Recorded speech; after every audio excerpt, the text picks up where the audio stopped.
Hello and welcome to today's reflection.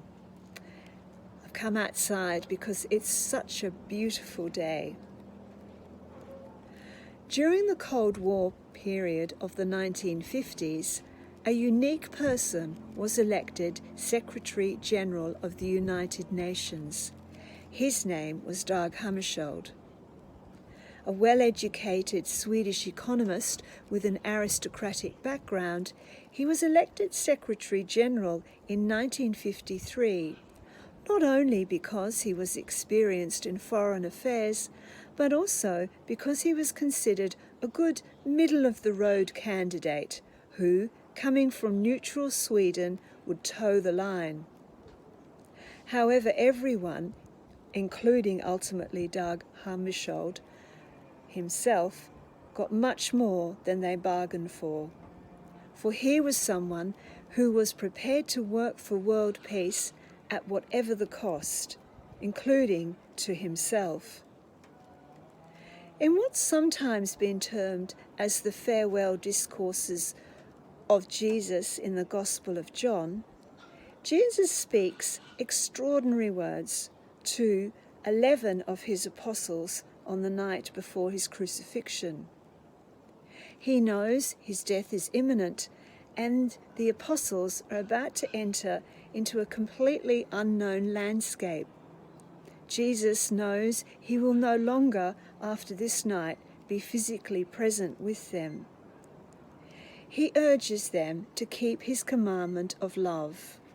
He says, "Those who love me will be loved by my Father, and I will love them and reveal myself to them." He promises them God will send another advocate. The word in Greek, parakleton, literally means an advocate or an intercessor, a comforter or a helper. The parakleton will enable the apostles to abide in the spirit of truth. Reading a biography about Dag Hammarskjöld and the words in his personal journal, published posthumously, we learn of a person who very much risked living in this spirit of truth that Jesus speaks of. Hammarskjöld's work for the United Nations was not about making decisions behind a desk in New York.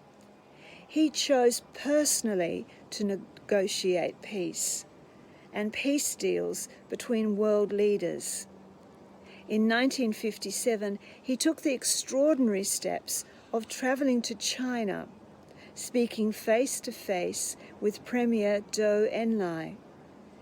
He sought and eventually effected in that country the release of several US hostages. On another occasion, he chose to personally meet and speak with each of the leaders from both Israel and Egypt, and so resolved critical differences during the Suez Canal crisis. Such a commitment to and personal involvement in working for world peace, however, came at a great cost. In 1960, as Hammarskjöld was being flown over the Congo to mediate in yet another dialogue, this time between two Congolese leaders, with regards to imperial control over this land, the plane he was in was shot down.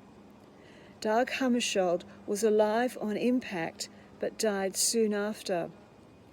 Who exactly shot down the plane is still not explained today. Give me a pure heart that I may see thee. Give me a humble heart that I may hear thee. A heart of love that I may serve thee. A heart of faith that I may abide in thee. This prayer is from a private diary of Dag Hammarskjöld.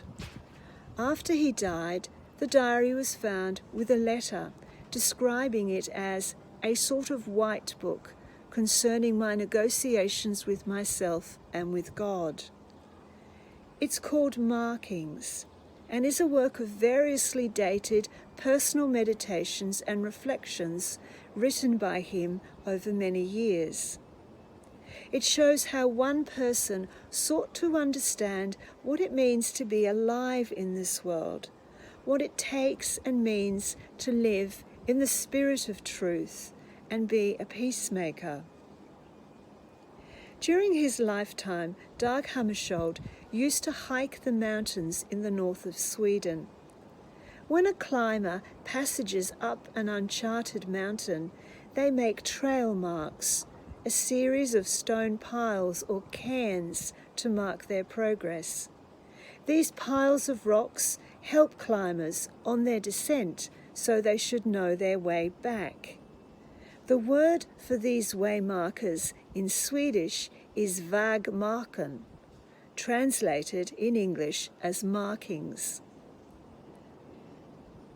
Reflecting on this prayer in markings that Dag Hammarskjöld wrote, "Give me a pure heart that I may see thee, a humble heart that I may hear thee, a heart of love that I may serve thee, a heart of faith that I may abide in thee."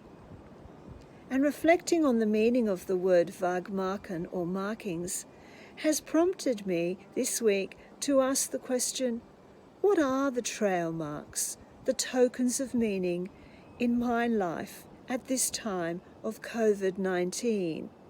And as we are emerging into an even new terrain with some of the limitations on our actions in the world now being lifted, what are the signposts that can direct us home to God? This new landscape is still very unfamiliar. Where is the Comforter, the Spirit, and the truth found? What is written in our white books, our series of negotiations with God? In other words, what are our markings? The beauty and the value of the Gospels is that they reveal a new truth to each generation and the different challenges encountered by people throughout history. Theologians, spiritual writers, even Christian diplomats such as Dag Hammarskjöld help us unpack this story of Jesus in ever new ways. Like our Christian prayer tradition over centuries, they offer trail marks. We too can turn to and find advocacy, comfort and counsel from the Spirit. Just as Jesus sent the Parakleton to those first 11 apostles, he has sent this same comforter and intercessor to each of us to help us abide in the spirit of truth at this time. God bless you.